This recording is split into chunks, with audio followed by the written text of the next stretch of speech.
Something is unfolding right now that much of the mainstream media seems to be avoiding.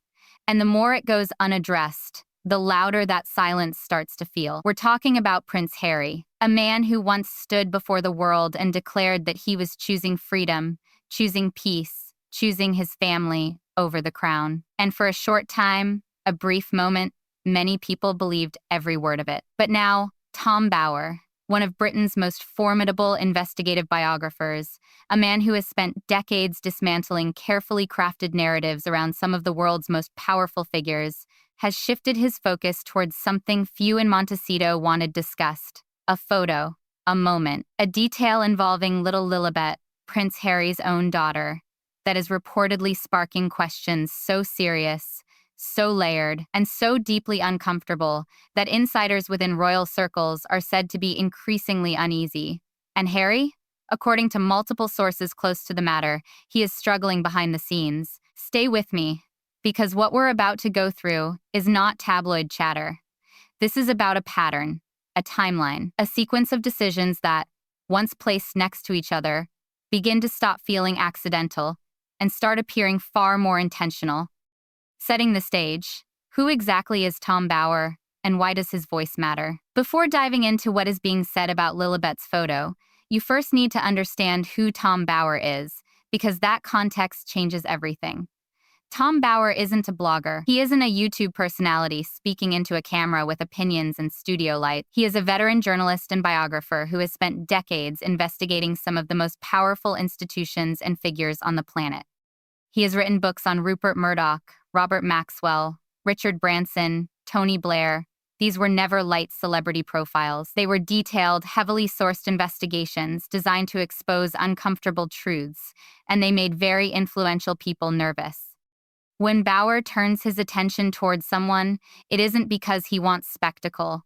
It's because he notices something, a gap, a contradiction, a point where the public version of events and the documented record don't perfectly align. And when his attention shifted toward Harry and Meghan, the response from their side wasn't calm dismissal.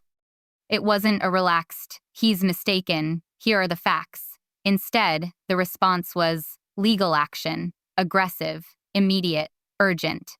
Now pause and think about that for a second.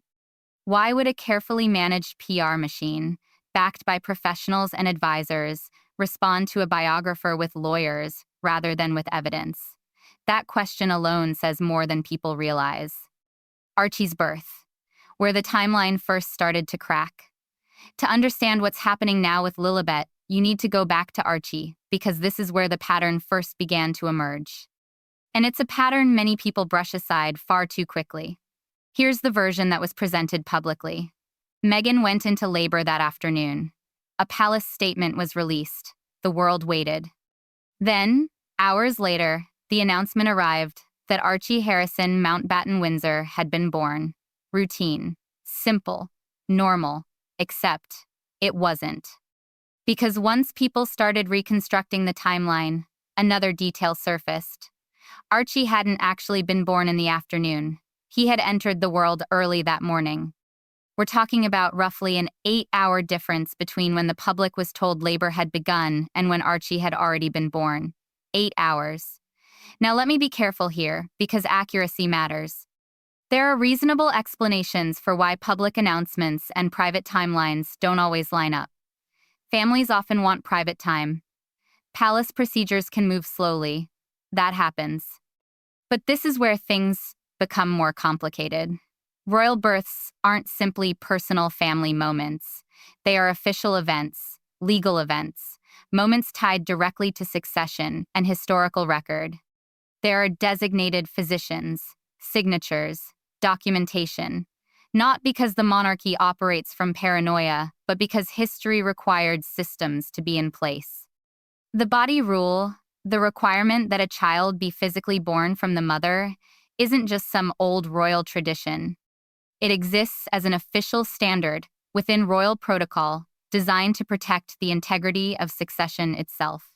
And when Bower and others began asking questions surrounding Archie's documentation, asking for the kind of transparent confirmation that accompanied nearly every modern royal birth before this one, they weren't met with answers.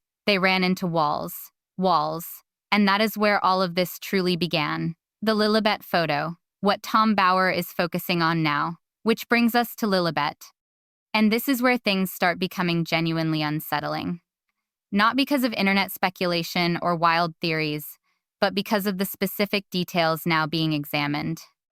Lilibet Diana Mountbatten Windsor was born in June of 2021 inches, Santa Barbara, California.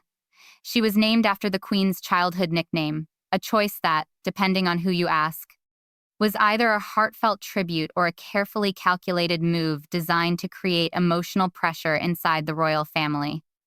The photographic trail surrounding Lilibet is incredibly limited, extremely controlled. And whenever images have surfaced publicly, they've been framed and presented in ways that have caused professionals who study these things to take a second look. Think about that for a second. We live in 2024. This is an era where celebrities upload daily stories showing their kids eating breakfast. Royal children are photographed at school entrances, during Trooping the Color, and on Christmas walks through Norfolk. People have watched George, Charlotte, and Louis grow up almost in real time through a steady stream of public images. But with Lilibet, things feel different. The photographs are scarce. The perspectives are unusually specific. The moments appear carefully managed in a way that seems to go beyond ordinary privacy concerns.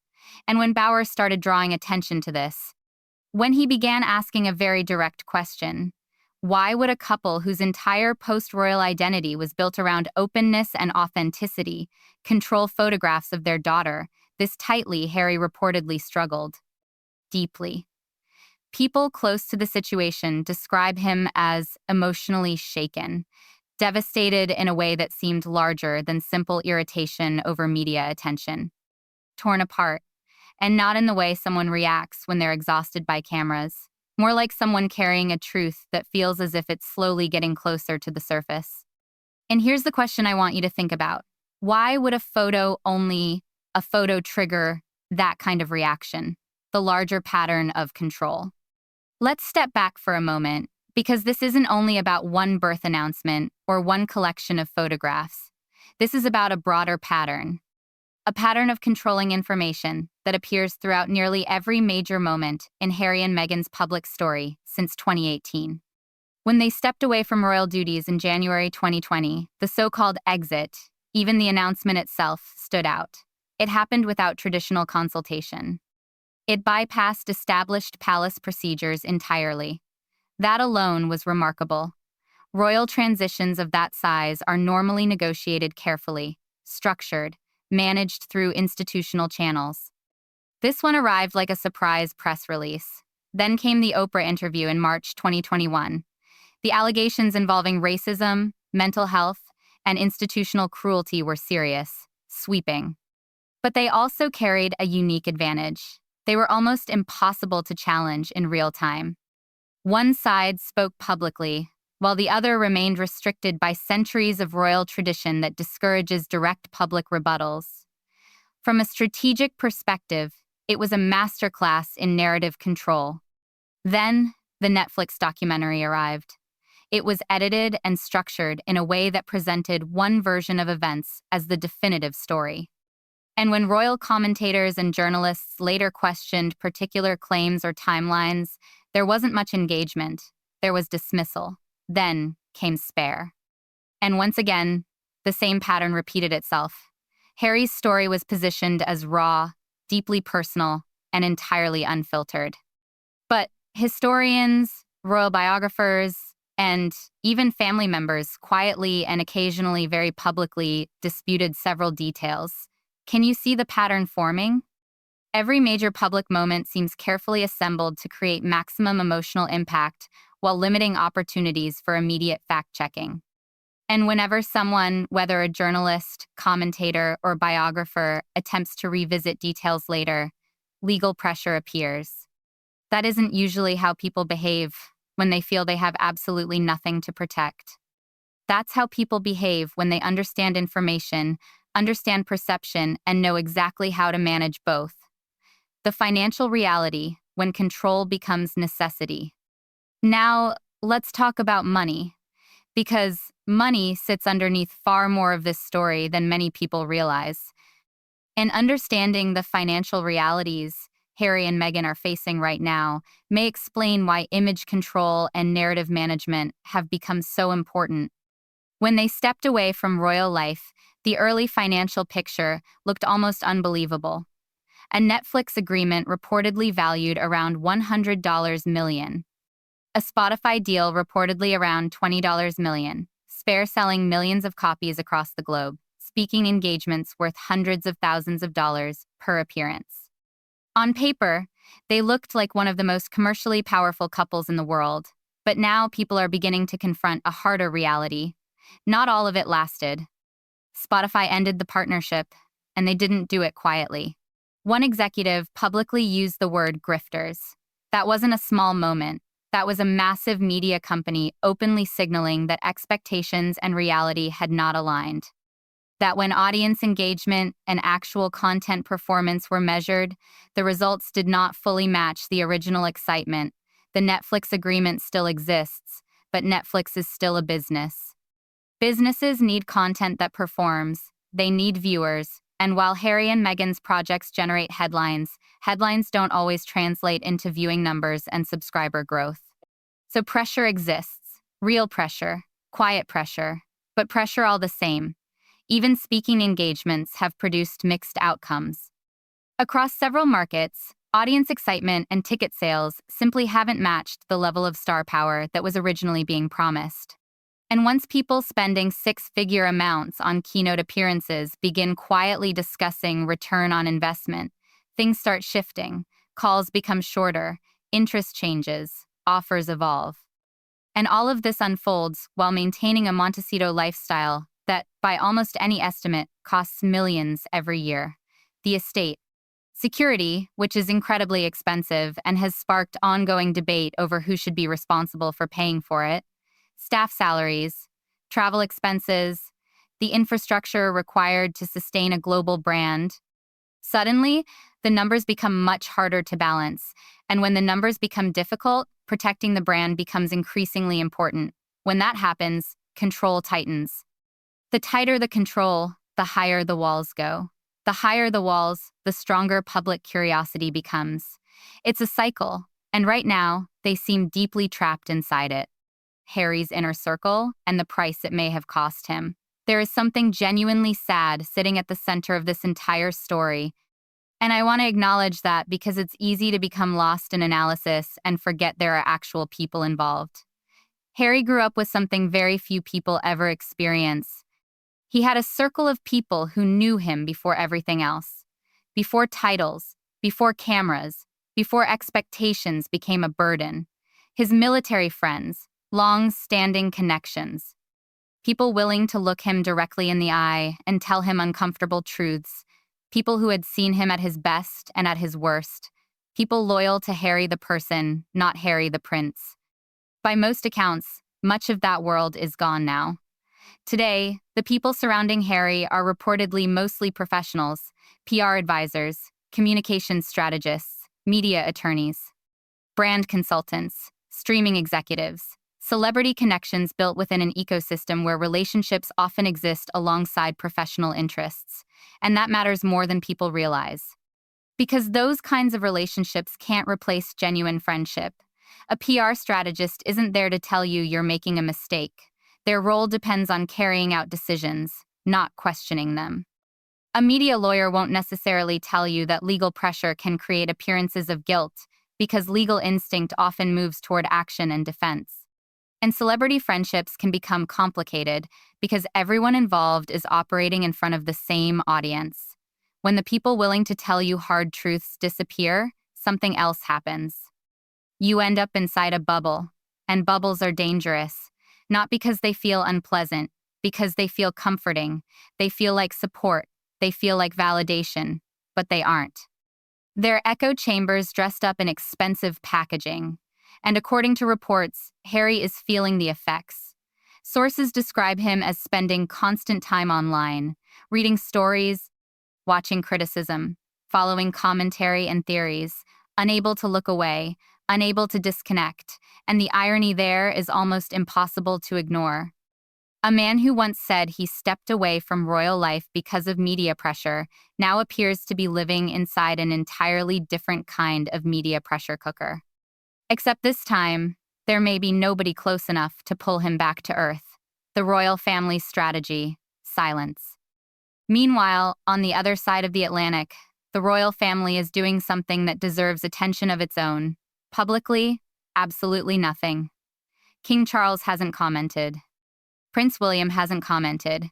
No palace statements, no official response, no engagement with questions being raised by Bauer or anyone else. Total silence. But this is the crucial part, that silence appears intentional. This doesn't feel like an institution caught unprepared. It feels like an institution making a calculated choice. And that calculation likely looks something like this. Any response, any reaction at all, risks giving attention and legitimacy to the questions themselves. Because acknowledging questions can turn them into a larger story. Silence doesn't. So the strategy becomes distance, measured distance, deliberate distance, carefully maintained distance. King Charles, who has been carefully managing his own public image while undergoing cancer treatment, is unlikely to step into controversy surrounding questions about his grandchildren. Prince William, whose public standing appears to be growing stronger as he gradually moves toward the role of future king, is almost certainly not going anywhere near this situation either, so the monarchy watches. Harry and Meghan remain technically inside the fold. Their titles remain. There has been no formal expulsion. But at the same time, every signal seems to suggest something else. The connection may remain official, but the distance is real. And while the door technically remains open, beyond that door may exist conversations nobody particularly wants to have. Reports also suggest that King Charles sees his grandchildren, Archie and Lilibet, only occasionally. The relationship appears managed, structured, limited, kept carefully at arm's length. And for a man who, whatever criticisms people may have of him, is still a grandfather, that kind of distance must hurt deeply. What Archie and Lilibet still don't understand.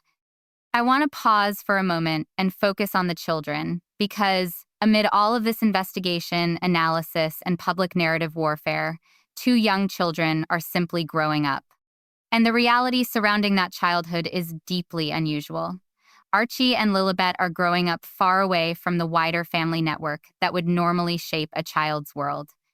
No regular time with their Windsor cousins, George, Charlotte, and Louis children close to them in age. No summers spent at Balmoral. No Christmas mornings at Sandringham, surrounded by extended family traditions.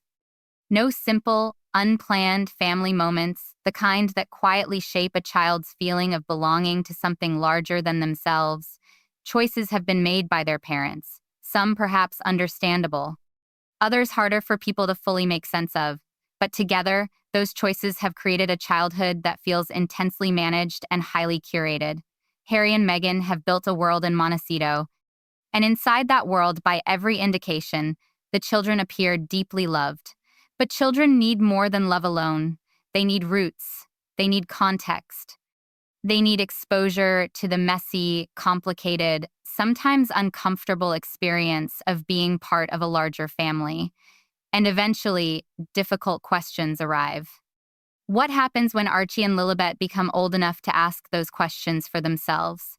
What happens when a curious teenager searches their own name online and discovers years of headlines, controversies, legal disputes, and unresolved public questions?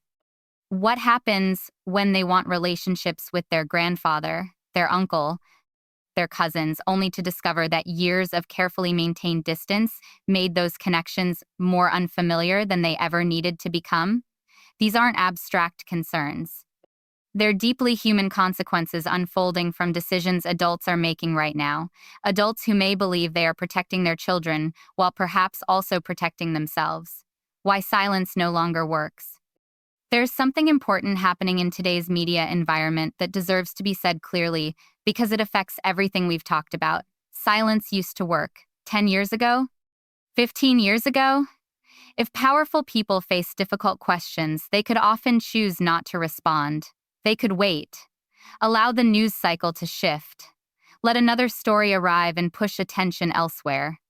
Back then, silence was often an effective strategy. That world doesn't really exist anymore.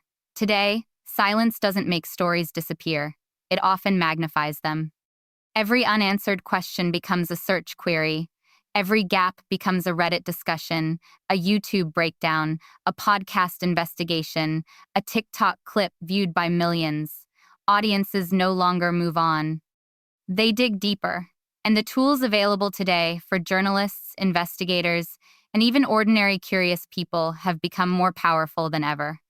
Tom Bauer isn't operating by himself.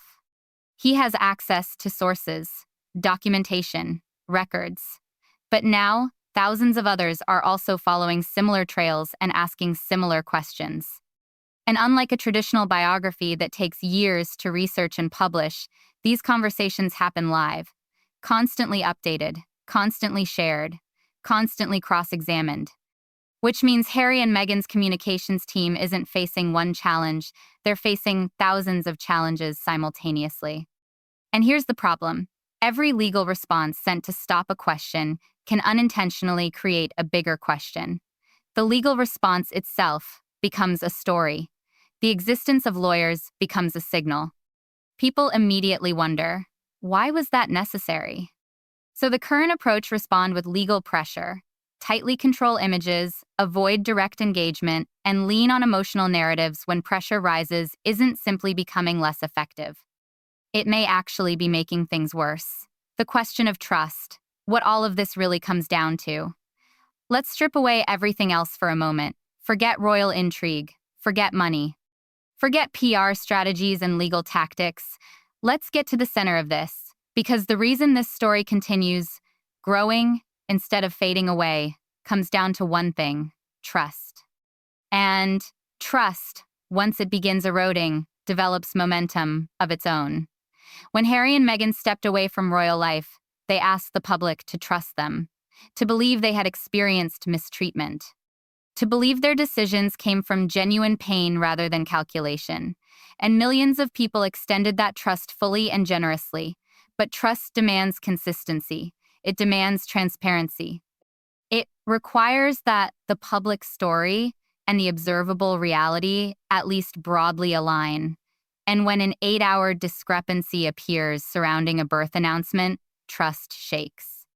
When photographs become so tightly controlled that people stop asking why so private and begin asking what exactly is being protected, trust shakes. When a major media partner publicly uses words like grifters while ending a relationship, trust shakes. When legal action begins, replacing straightforward explanations, trust shakes. Individually, none of these moments necessarily prove anything specific, but taken together, they begin forming a larger picture. And the public, which is far more observant than people often assume, has started looking at that picture very differently than it did a few years ago. And perhaps the most difficult part of all, some of the people feeling the most confusion right now are the people who defended Harry and Meghan most passionately. People invested in that story emotionally. They committed to it. And now, they are watching more and more details pile up that simply don't seem to fit the version of events they were originally given. And when disappointment reaches true believers, it rarely arrives quietly. It isn't soft. It isn't subtle. It becomes the loudest sound in the room. What happens now? I'm not here to tell public figures how they should live their lives. But if I were sitting face to face with Harry, not Prince Harry, just Harry as a person, and I had one completely honest conversation, this is what I would say. The walls aren't helping anymore. Every wall you put up eventually becomes a story of its own. Every lawyer sent out becomes, in the eyes of the public, proof that there may be something hidden behind those walls worth uncovering. Every tightly managed photograph of your daughter, every image that reveals just enough to confirm her presence, but not enough to feel natural, ends up feeding the exact speculation you are trying to silence. And the people you've lost over the years, old friends, the people who knew you long before Meghan, before titles, before all of this, they probably could have told you this a long time ago. Not because they were smarter than the people around you now. because they had no reason not to be honest. Your current circle has something at stake. Everything, in fact. One real moment. One unscripted moment. One unmanaged moment, untouched by strategy. Harry standing beside his daughter at a birthday party. Meghan at a school gate. The two of them somewhere ordinary, doing something ordinary. That would probably do more for public perception than 100 streaming documentaries ever could. Would it answer every question? No. But it would change the feeling around all of this. It would remind people that behind the brand are actual human beings, and that reminder matters more than people think. But it would also require surrendering control. And right now, control seems to be the one thing they are least prepared to release, where this story may be heading. So where does this end? What does the next chapter actually look like? Looking at everything we know, the financial strain, the growing investigations, shifting public opinion, and the royal family's carefully maintained distance, one thing appears increasingly likely. Questions surrounding Archie and Lilibet's documentation are not disappearing. They're growing. Tom Bower isn't the only person looking into these issues. He simply happens to be the most visible. And investigative trails rarely stop on their own. They usually require transparency to bring closure. The financial structure Harry and Meghan built appears to be under serious pressure. The easy momentum is gone. The initial shock value of royals walking away from the institution has already been spent, and every year the value attached to that royal connection naturally weakens a little more. To sustain the Montecito lifestyle and maintain the global brand they've created, they need one of two things: something genuinely compelling or a dramatic narrative reset. The first option is difficult. The second option is dangerous and becoming increasingly difficult to pull off. Meanwhile, the royal family will continue doing exactly what it's doing now, say very little publicly. Do everything strategically. King Charles isn't suddenly going to create a televised reconciliation. Prince William isn't going to publish an open letter to his brother. Institutions protect themselves.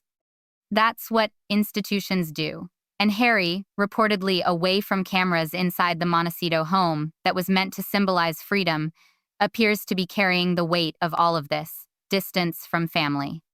Children growing up under a level of public attention he cannot fully control. And perhaps, slowly and painfully, the realization that the escape route he planned so carefully may not have delivered the peace he imagined. That isn't a political statement. It's a human one. And it deserves acknowledgement. But here's the final question. This is where I leave you today, because underneath every issue we've discussed sits one larger question. If Harry and Meghan's story is exactly as they describe it, a love story, a battle for freedom, a courageous decision to leave behind a toxic environment, then why does every major question seem to receive a legal response instead of a simple human explanation? Why are the children of two of the most media-aware people on the planet also among the least visible, least humanized, and least publicly seen royal children of the modern era? And why would a photo of a little girl named Lilibet, reportedly bring her father to tears? Not tears of pride, not tears of love, not even nostalgia, but fear over what that image might reveal. Because this story isn't over, not even close. And whatever comes next is eventually going to require someone inside that household to make a choice they have resisted making until now: control or truth. Because eventually, you cannot hold on to both. Not forever, not in a world like this, not in a time like this. And time has never been especially kind to things kept hidden. It's moving. And it doesn't wait. If this made you think about questions you hadn't considered before, share it, because this conversation is only beginning. And subscribe, because whatever comes next in this story may be something none of us are fully prepared for.